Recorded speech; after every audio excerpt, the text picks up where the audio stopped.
face wash. Let your face glow. وزیر داخلہ محترمہ مریم اورنگزیب صاحبہ، جناب حنیف عباسی صاحب، ڈاکٹر طارق فضل صاحب، انجم عقیل صاحب، جناب سردار نسیم صاحب، ملک ابرار صاحب، اور ہمارے سینیٹر صاحب بھاولپور سے، میرے انتہائی قابل احترام اسلام آباد اور راولپنڈی کے ساتھیوں، chairman C D A captain Noor Alamin, خواتین و حضرات، السلام علیکم۔ آج ہم یہاں پہ ایک اور عوامی فلاح اور ترقی کا منصوبہ شاہین فلائی اوور کا سنگ بنیاد رکھنے آئے ہیں، اور اس کے لیے میں آپ سب کو مبارکباد پیش کرتا ہوں کہ یہ ایک سلسلہ وار ترقیاتی کاموں کا یا تو سنگ بنیاد رکھا جا رہا ہے یا پھر اس کا افتتاح ہو رہا ہے پچھلے کئی مہینوں پر محیط۔ مگر جو سب سے اہم اور سنگ میل کی حیثیت کا جو منصوبہ ہے وہ ہے بارہ کو کا فلائی اوور۔ یہاں پہ بالکل ٹھیک کہا کہ بارہ کو فلائی اوور کا تعلق اسلام آباد یا راولپنڈی سے نہیں ہے، اس کا تعلق پورے پاکستان سے ہے۔ گرمیوں میں جب بچوں کو اسکولوں اور کالجوں میں چھٹیاں ہوتی ہیں تو لاکھوں لوگ اس راستے سے گزرتے ہیں، اور جب بارہ کو پہنچتے ہیں تو گھنٹوں وہاں پر قطاریں لگ جاتی ہیں، اور ایک افراتفری کا ایک وہ سامہ ہوتا ہے۔ انشاءاللہ اسی مہینے کے اختتام پر اس عظیم منصوبے کا افتتاح ہوگا، اور میں سمجھتا ہوں کہ مجھے اور آپ سب کو اس بات کی بہت تسلی اور تسکین ہوگی کہ ایک ایسا منصوبہ جس کا تعلق پورے پاکستان سے ہے وہ اس مختصر عرصے میں مکمل ہوا چاہتا ہے۔ میں اس کے لیے آپ سب کو مبارکباد پیش کرتا ہوں ایڈوانس انشاءاللہ۔ یہاں پہ جناب حنیف عباسی صاحب نے اور رانا ثناء اللہ صاحب نے جو تقاریر میں مجھ ناجیز کے حوالے سے جو کلمات کہے، میں اس کا اہل تو نہیں ہوں، لیکن ان کا بہت شکریہ ادا کرتا ہوں۔ لیکن آئی ایم ایف کے حوالے سے مجھے گمان نہیں، یقین ہے کہ دوسرے ہمارے ہزاروں لاکھوں جو بھائی حج پہ تشریف لے گئے تھے، حاجی رانا ثناء اللہ خان صاحب نے بھی وہاں پر مکہ مکرمہ میں اور مدینہ منورہ میں بڑے اخلاص کے ساتھ جو دعائیں کیں، تو اللہ تعالیٰ نے پاکستان کے 22 کروڑ عوام کو اس آئی ایم ایف کے امتحان سے نکالا۔ آج اس کی انشاءاللہ بورڈ کی میٹنگ ہے، اور ہم سب دست بدعا ہیں کہ انشاءاللہ آج وہ پروگرام کی وہاں پر مکمل پرمیشن، وہاں پر اس کی پرمیشن ہو جائے گی، اور پاکستان پھر ایک اعتماد کے ساتھ، ایک یقین کے ساتھ ترقی کی راہ پر گامزن ہوگا۔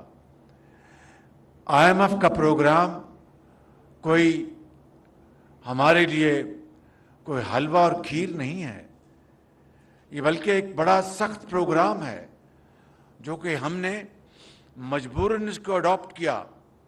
پچھلی حکومت نے اپنے آخری ایام میں ریاست کو داؤ پہ لگایا اور سیاست کو بچانے کے لیے ایک انتہائی گھمبیر حرکت کی، جس نے پاکستان کی معیشت کی چولیں ہلا دی۔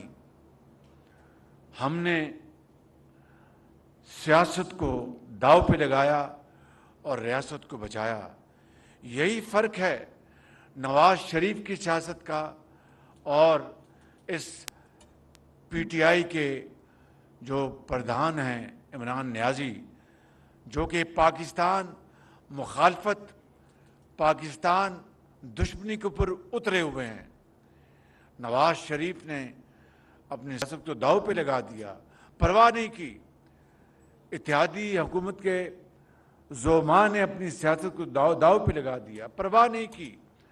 مگر آج ہماری اجتماعی کاوشوں کی بدولت اور خلوص نیت کی بدولت آج پاکستان کی ریاست الحمدللہ بچ گئی ہے، اور انشاءاللہ اب جو ایک پروگرام بنا ہے جس کو میں سادہ الفاظ میں پاکستان کی معاشی ترقی کا پروگرام کہتا ہوں، ریوائول کو اردو میں کیا کہتے ہیں؟ اب معاشی ترقی کی بحالی کا پروگرام وہ سامنے آ چکا ہے، اور حکومت پاکستان، صوبائی حکومتیں، تمام ادارے، افواج Pakistan, the whole of the government اس میں آج اس پروگرام میں، اس ویژن میں شریک ہیں۔ اور میں آپ کو بڑی دل کی عمیق گہرائیوں سے آج بتانا چاہتا ہوں کہ اللہ تعالیٰ نے چاہا تو اس پروگرام کی بدولت پاکستان اپنے پاؤں پہ کھڑا ہو جائے گا۔ اس میں زراعت کی بحالی ہے، بلکہ ترقی اور خوشحالی ہے۔ اس میں معدنیات کو ہم نے فروغ دینا ہے، اس میں ہم نے ٹیکسٹائل ایکسپورٹس کو فروغ دینا ہے، اس میں انفارمیشن ٹیکنالوجی کی جو صنعت ہے، کی جو فیلڈ ہے، اس میں ہمارا نوجوان، اس ملک کا نوجوان بچیاں اور بچے کروڑوں کی تعداد میں موجود ہیں، وہ سب اس پروگرام کو آگے لے کر چلیں گے تو پاکستان آج جو قرضوں کے پہاڑ میں دبا ہوا ہے وہ نہ صرف اس میں سے نکل آئے گا، بلکہ میرا ایمان ہے کہ پاکستان نہ صرف اسلامی دنیا میں بلکہ عالمی افق پر ایک بہت مضبوط اور بہت طاقتور ایک ملک بن کر نکلے گا۔ اس کے لیے ہمیں ایک کمی کو پورا کرنا ہے، وہ ہے ول ٹو ڈو، ہمت اور جواں جذبے، ان کو ساتھ اجاگر کر کے ہمیں آگے بڑھنا ہوگا۔ مجھے پورا یقین ہے کہ انشاءاللہ اس پروگرام کے ذریعے پاکستان اپنی منزل پر رواں دواں ہوگا۔ مگر PTI کے عمران نیازی نے جو اس 1.25 سال میں پاکستان کی معیشت کا بیڑا غرق کرنے کے لیے جو ملک دشمنی کی ہے، وہ مثالیں آپ کے سامنے ہیں۔ یہ کس نے کہا تھا 2 صوبوں کے وزرائے خزانہ کو، پنجاب کے اور KP کے، کہ آپ نے خط IMF کے نام جاری نہیں کرنے، کہ IMF کا پروگرام مکمل نہ اور فیل ہو جائے؟ یہ کس نے کہا تھا کہ پاکستان خدا نخواستہ سری لنکا بننے جا رہا ہے؟ سری لنکا کے صدر پیرس میں کلائمیٹ کانفرنس میں IMF کی مینیجنگ ڈائریکٹر کو یہ پیغام دیتے ہیں کہ پاکستان ہمارا ایک دوست ملک ہے، اور سری لنکا نے جو ڈیفالٹ ہونے کے بعد جو تباہی دیکھی، میں نہیں چاہتا کہ پاکستان اس تباہ کن راستے سے گزرنے کا سوچے بھی، تو آپ پاکستان کی پوری مدد کریں۔ میرے سامنے بات کی، اور یہ عمران نیازی یہ یہاں پر بیٹھے اپنے جتھے کے ساتھ دن رات کوشش کر رہے تھے، بددعائیں دے رہے تھے کہ ہم پاکستان ڈیفالٹ کر جائے۔ یہ ہے نقطہ میرے بزرگوں، بھائیوں اور بہنوں سمجھنے کا، کہ ایک شخص جس کو اسٹیبلشمنٹ نے اقتدار پہ بٹھایا، ایک ایسے الیکشن کے نتیجے میں جو کہ پاکستان کی تاریخ میں سب سے زیادہ دھاندلی زدہ الیکشن تھا، اس کے بعد اس کو اقتدار پہ بٹھایا، اور ہم نے کالی پٹیاں باندھ کر اسمبلی میں ہم نے اوتھ لیا پاکستان کی خاطر، جمہوریت کی خاطر۔ لیکن ان 4 سالوں میں جو کچھ ہوا وہ آپ کے سامنے ہے۔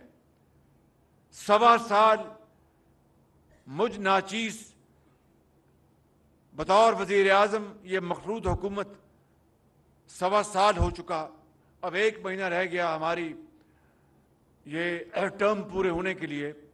مجھے بتائیں، کیا ایک بھی کرپشن کا، چاہے وہ الزامات کی حد تک ہو، کوئی آپ نے سکینڈل سنا؟ اخباروں میں پڑھا، ٹیلی ویژن پہ سنا؟ ایک بھی؟ یہ میرا کمال نہیں ہے، یہ مخلوط حکومت کا کمال نہیں ہے، یہ اللہ تعالیٰ کا بے پایاں فضل و کرم ہے کہ ہم سب کو پاکستان کا وسیع تر مفاد وہ ہمارے سامنے ہے۔ آج میں یہ کہہ سکتا ہوں بلا خوف تردید اللہ تعالیٰ کے فضل و کرم سے کہ اس 1.25 سال میں جتنے میں بڑے بڑے جو پروکیورمنٹ کانٹریکٹس ہیں ان کی بات کر رہا ہوں، یعنی بڑے بڑے جو سودے کیے پاکستان کی حکومت نے، گندم خریدی اربوں ڈالر کی، کھاد خریدی اربوں ڈالر کی، اور دوسرے میں گنوا سکتا ہوں۔ آپ یقین کریں کہ اللہ تعالیٰ کے فضل و کرم سے خود نمائی میں جائے بغیر جو سب سے شفاف ترین بولی کے بعد جو سب سے کم بولی دینے والی کمپنی تھی، چاہے وہ گندم کی تھی یا کھاد کی تھی، میں نے اور میرے ساتھیوں نے کیبنٹ میں ہم نے مل کر اربوں روپے مزید کم کروائے، جو کہ قانون کے مطابق اس کی قطعاً کوئی گنجائش نہیں تھی۔ یہ کس لیے کروائے؟ یہ ایک تڑپ تھی پاکستان کے عوام کے لیے، یہ ان کا پیسہ ہے۔ ایک تو اس سال گندم نہیں ہوئی، انہوں نے گندم ایکسپورٹ کی، پھر امپورٹ کی، اور ایکسپورٹر امپورٹرز کی جیبیں بھر دی، غریب عوام تباہ ہو گئے مہنگائی کے ہاتھوں۔ چینی پہلے ایکسپورٹ کی، پھر امپورٹ کی، اربوں ڈالر اس کو ضائع کی، اور اپنا بڑے بڑے ٹھیکیداروں نے اپنی جیبیں بھر لیں۔ پھر روپیہ بھی جو ہے وہ ڈالر کے مقابلے میں اپنی قدر کھو رہا تھا، وہ ونڈ فال پروفٹ اس کے علاوہ تھا۔ مجھے بتائیں، اس طرح کا کوئی ایک بھی سکینڈل اس حکومت کے 1.25 سال میں آپ کے سامنے آیا؟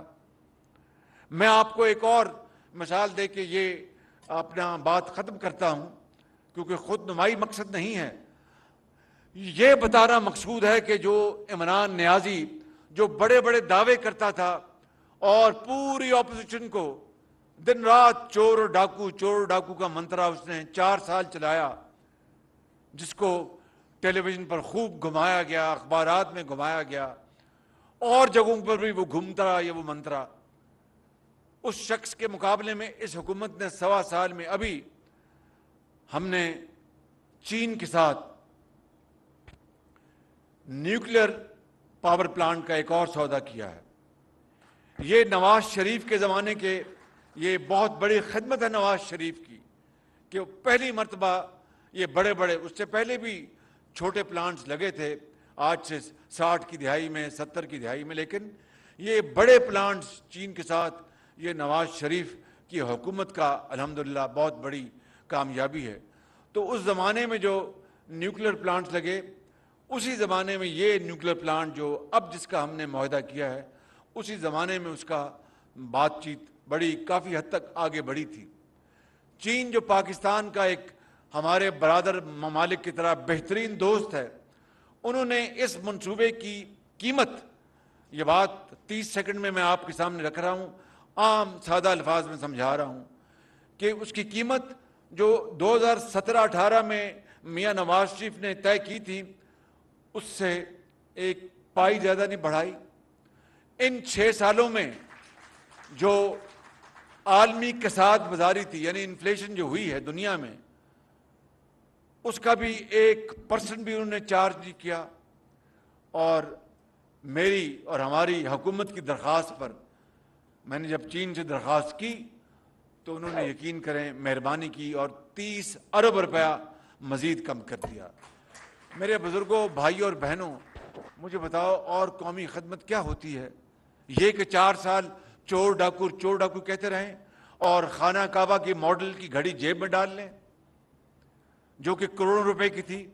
یہ کہ 4 سال پوری اپوزیشن کو متون کریں اور چور ڈاکو کہتے رہیں اور 190 ملین پاؤنڈ کا تاریخ کا سب سے بڑا ڈاکہ ڈالیں. کابینہ سے بھی اب تو وہ لوگ بھی اب بولنا شروع ہو گئے ہیں جو زمانے میں عمران خان کے اشارے پر وہ ناچتے تھے اور دن رات سب کو چور ڈاکو کہہ کر ان کو جیلوں میں بھجواتے تھے, پوری اپوزیشن کو, کہ جناب اگر کابینہ نے وہ لفافہ نہیں دیکھا تو پھر وہ اس میں میرا کیا قصور ہے. یعنی بند لفافہ کابینہ کو دکھایا گیا اور ان سے کہا گیا کہ اس کے اوپر دستخط کر دو.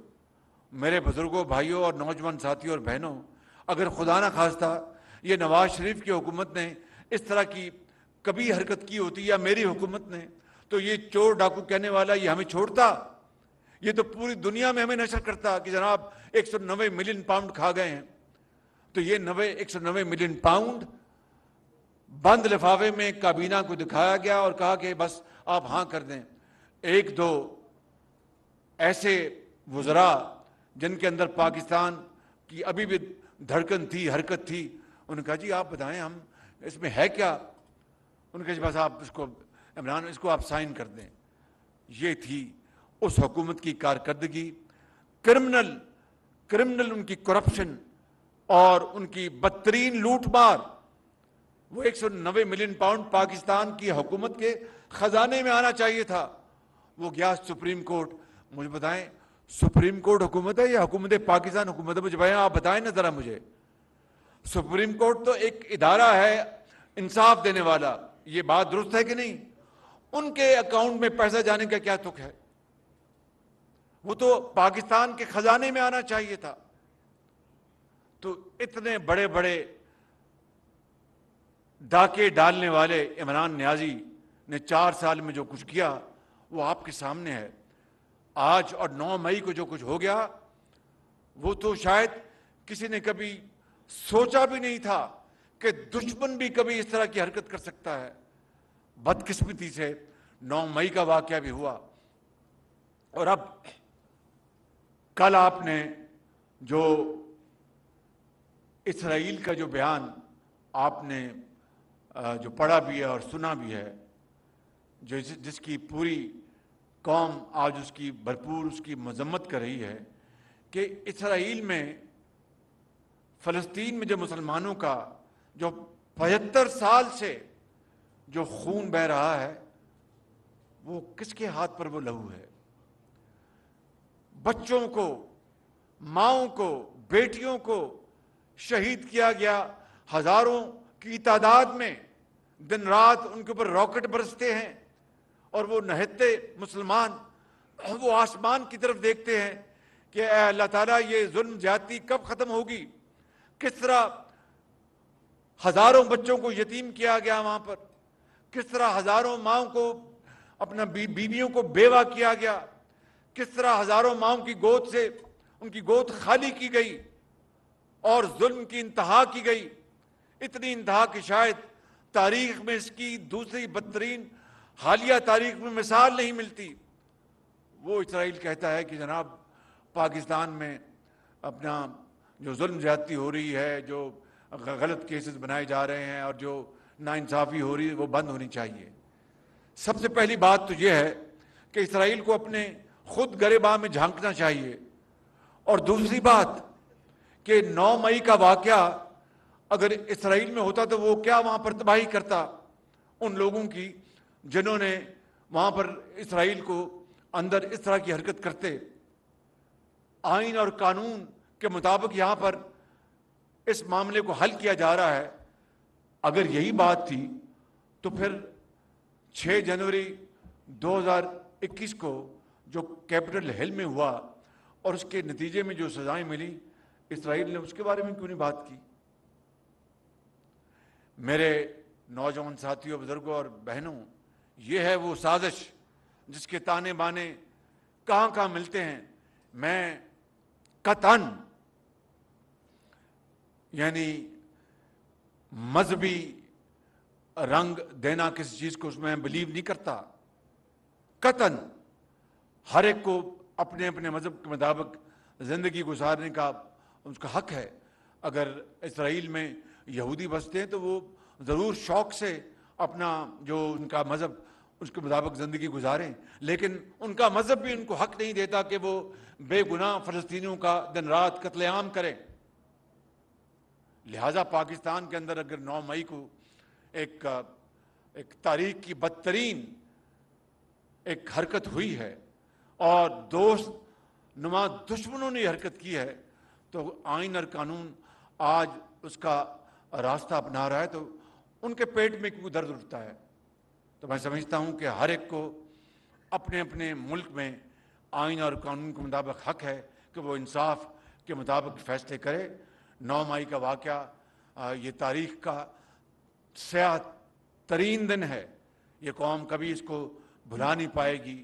شہداء کو کس طرح ان کی بے حرمتی کی گئی، ان کی قبروں پر کس طرح بے حرمتی کی گئی، ان کے مجسموں کو کس طرح توڑا گیا، اور کس طریقے سے اس ملک کے اندر انارکی پیدا کرنے کی ایک بدترین کوشش کی گئی، جس کو اللہ تعالیٰ نے اپنے بے پایاں فضل و کرم سے اور پوری قوم کی یکجہتی اور ایکے سے اس کو نیست و نابود کیا گیا۔ میرے بزرگوں، میرے بھائیوں، میں یہ نہیں کہتا کہ آپ ہمیں ووٹ دیں، میں صرف یہ کہتا ہوں کہ بالکل دل کو اور دماغ کو بالکل آزادی کے ساتھ سوچیں، حقائق کے اوپر نظر دوڑائیں، تحقیق کریں، اور پھر جو آپ کا دل ہے جس کو ووٹ دیں گے ہم اس کو تسلیم کریں گے۔ پاکستان انشاءاللہ ضرور اپنا کھویا ہوا مقام حاصل کرے گا، اور انشاءاللہ جب الیکشن کے نتیجے میں نئی حکومت آئے گی، جو بھی آئے گی، اگر ہم حکومت میں ہوں گے تو میرا اللہ تعالیٰ کے فضل و کرم سے اس قوم سے وعدہ ہے کہ نواز شریف کی قیادت میں ہم انشاءاللہ پاکستان کو 5 سالوں میں ہم غربت اور بے روزگاری کے خاتمے کے لیے جانیں لڑا دیں گے۔ تعلیم کے فروغ کے لیے ہم انشاءاللہ تمام وسائل، لاکھوں نہیں کروڑوں طلباء و طالبات کی قدموں میں نچھاور کریں گے۔ ہم زراعت کی ترقی کا پہیہ ہم انشاءاللہ انتہائی برق رفتاری سے آگے چلائیں گے، شمسی توانائی لے کے آئیں گے۔ اس ملک کے اندر ہم انفارمیشن ٹیکنالوجی کو، معدنیات کے جو خزانے ہیں ان کو کھول کر اس قوم کو مل کر انشاءاللہ پوری قوم کے ساتھ، پوری تمام جو ہماری پارٹی ہم وطن محب وطن پارٹیوں کے ساتھ مل کر انشاءاللہ ہم پاکستان کے اندر ترقی کا ایک نیا چشمہ ہم انشاءاللہ لے کے آئیں گے۔ لیکن اگر عوام نے کسی اور حب الوطن پارٹی کو ووٹ دیا تو ہم اس کا احترام کریں گے اور پارلیمان میں اپنا رول ادا کریں گے۔ یہ سوچ ہماری ہے، پی ٹی آئی کی جو سوچ ہے۔ اگر میں وزیر اعظم ہوں تو سب کچھ ٹھیک ہے، میں وزیر اعظم نہیں تو پاکستان کو خدا نہ خواستہ توڑ دو، پاکستان کی افواج کو دیار غیر میں بدنام کرو، ان کو خط لکھو کہ ان کو پاکستان کی فوج کو اسلحہ نہ دیں، ان کو طیارے نہ دیں۔ یہ ہے حب الوطنی؟ او بھائی، جس ملک نے تمہیں ایک کھلاڑی بنایا، تمہارے اپنا سر پر ایک ہما بٹھائی 92 کے ورلڈ کپ کی، اور میں اس کی بھی تاریخ جانتا ہوں، وہاں پر آپ نے میں کرتے رہے، 11 جو ٹیم پلیئرز تھے ان کی بات آپ نے کی نہیں. یہ ورلڈ کپ میں نے جیتا ہے, میں نے جیتا ہے. اور بھائی اللہ تعالیٰ نے پاکستان کے اوپر کرم کیا اور ٹیم ورک کے ساتھ, جس میں میاں جاوید میاں داد بھی تھے اور دوسرے کھلاڑی بھی تھے, سب کی ٹیم ورک کے ساتھ رب نے بڑا کمال کیا اور آپ کو عزت دی. آپ کو وہ عزت راست نہ آئی, اس کے بعد نہ جانے آپ کے دماغ کو کیا ہوا اور آج آپ اس جگہ پہنچ گئے ہیں کہ وزیر اعظم بننے کے بعد آپ پاکستان کے ساتھ دشمنی کر رہے ہیں. یہ ہم نہیں ہونے دیں گے انشاءاللہ, یہ کبھی نہیں ہوگا. ہم پاکستان کے 22 کروڑ عوام ایک سیسا پلائی ہوئی دیوار بن کر ان تمام ہتھ کنڈوں کو انشاءاللہ ناکام کریں گے اور پاکستان عظیم بنے گا. میرے ان الفاظ کے ساتھ میں آپ سب کا شکریہ ادا کرتا ہوں. یہ فلائی اوور 6 مہینے میں نہیں 3 مہینے کا میں نے کہا ہے کہ 3 مہینے میں اس کو مکمل کریں انشاءاللہ. اور میرے ساتھ نعرہ لگائیں بڑے زور کے ساتھ, پاکستان, پاکستان, قائد اعظم. بہت شکریہ. وزیر اعظم شہباز شریف شاہین فلائی اوور کی سنگ بنیادی تقریب سے خطاب کر رہے تھے. انہوں نے کہا کہ چیئرمین پی ٹی آئی کا صرف ایک ہی سوچ ہے کہ میں وزیر اعظم ملک کو توڑ دو. انہوں نے اسرائیل پر بھی تنقید کی. انہوں نے کہا کہ اسرائیل ہمارے معاملات میں کیسے بات کر سکتا ہے, اگر 9 مئی کا واقعہ اسرائیل میں ہوا ہوتا تو کیا اس پر بھی ان کا یہی بیان ہوتا. وزیر اعظم شہباز شریف تقریب سے خطاب کر رہے تھے. خبر آپ